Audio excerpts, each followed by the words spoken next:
As a member of the House of Representatives, you will vote on the budget for the entire federal government.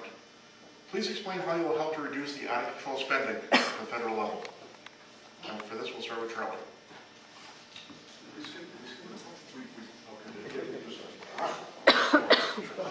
Just want to make sure I'm paying attention. The out-of-control spending. I think first where you have to start there is you have to give the president the line item veto. I think that is a key tool in reducing the pork barrel spending that you see going on year after year. Earmarks, they've got to stop because it's just a great way to buy influence, politicians buy influence in Washington, D.C. We've got to stop. And I think a government needs to live within its means. You cannot spend what you don't have. The first piece of legislation I introduced when I was a state senator was a bill to rescind the legislative pay rates. Because I couldn't understand, going in as a freshman member, how you could expect people, how people could expect you to lead by example when you're talking, or when the debate, I wasn't talking about it, I guarantee you, when the debate was about raising taxes, and the debate was about increasing fees, and the legislature's taking pay raise. I believe you have to lead by example. I didn't take my pay raise. I gave it to charity, gave it to Switchers Home in Saco. It wasn't a lot of money. I mean, heck, you're only making $9,000 a year. But I think it's important to lead by example. And that's what we need to do. We need to give the president the line item veto. We need to stop this pork barrel spending. We need to cut out the earmarks because projects have to live or die on their own merits. You've got to get the committee process under control. You can no longer afford to have politicians moving in and out and, the quid pro quo, you give me this, I'll give you that. Because what that does, that affects each and every one of us in our pocketbook. When I was in the state senate, we had an issue about workers' compensation costs. And I talk about leading the example, right? Workers' compensation costs were driving businesses out of this state one by one on a daily basis.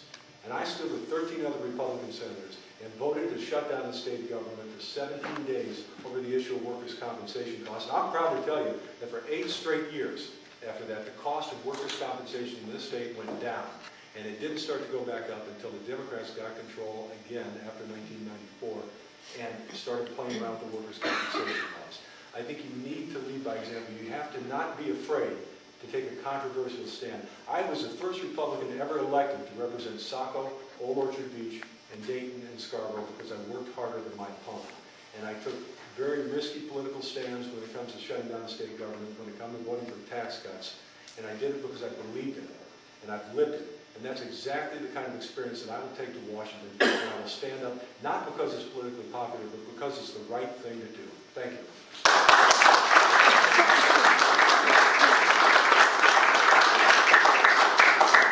I get a kick out of this subprime issue, right? Which was, we've been hearing for a year now, Nancy Pelosi talk about shame on you Main Street, shame on you Wall Street, you borrowed too much money.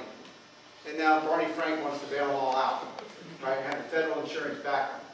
What an irony when you think about it. The federal government is chastising you for borrowing too much money.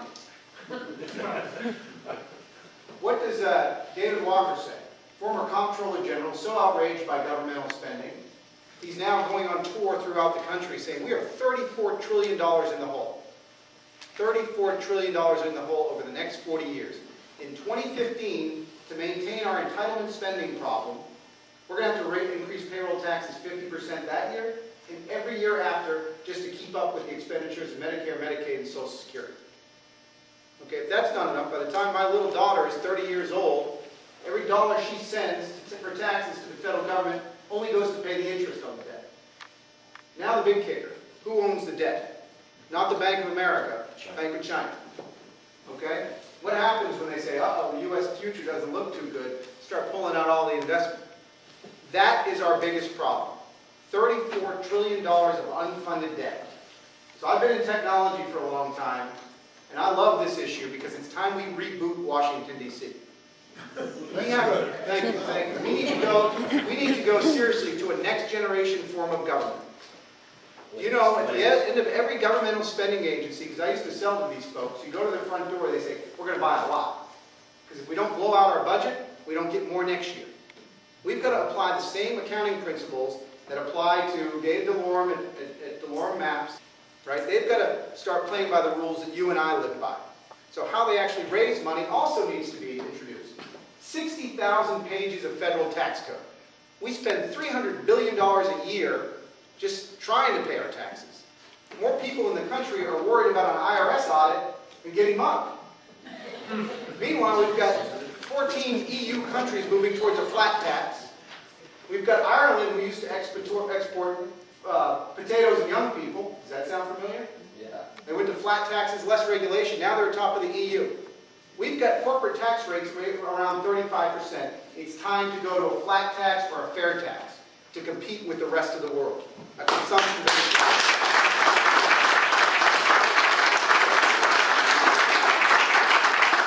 Finally, it takes somebody from the modern economy, just like Mitt Romney, to go to a top to bottom, front to back audit of the United States government. And when you can, call UPS and ship something overseas, watch it the whole way, and have it drop shipped at somebody's front door, and the United States government can't account for the 20,000 consultants it's got working at the EPA, we have a fundamental problem. And the problem is that Washington, D.C. career politicians have not worked in the new economy. My dad is amazed every time I tell him he can go on eBay, get any shoe he wants, and it'll be at his house the next day.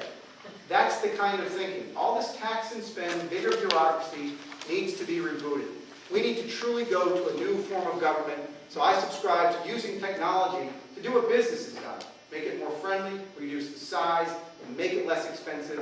But I will go and I will talk about the $34 trillion entitlement problem we got. Thank you very much.